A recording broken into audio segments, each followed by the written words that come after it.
আসসালামু আলাইকুম সবাইকে। আপনারা জানেন বৎসরের ধারাবাহিক নাটকের 12 নম্বর পর্ব আপলোড হয়ে গেছে। তাহলে 13 নম্বর পর্বে কি হবে জানতে চ্যানেলটিকে সাবস্ক্রাইব করুন এবং লাইক দিয়ে পাশে থাকতে হবে। এবং কে কোন জেলা থেকে দেখছেন অবশ্যই কমেন্ট করে জানাতে হবে। জামাল কি তার সৎ মাকে ভুল বুঝবে?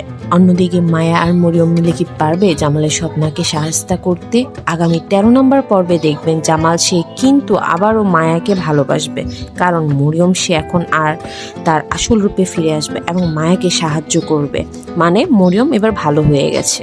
জামাল তার সৎ মাকে অনেক ভালোবাসে, কিন্তু তার সৎ মা এর অনেক লোভ, সে লোভের জন্য জামালের ক্ষতি করতে চায়। সব মিলিয়ে ধামাকা আসতেছে।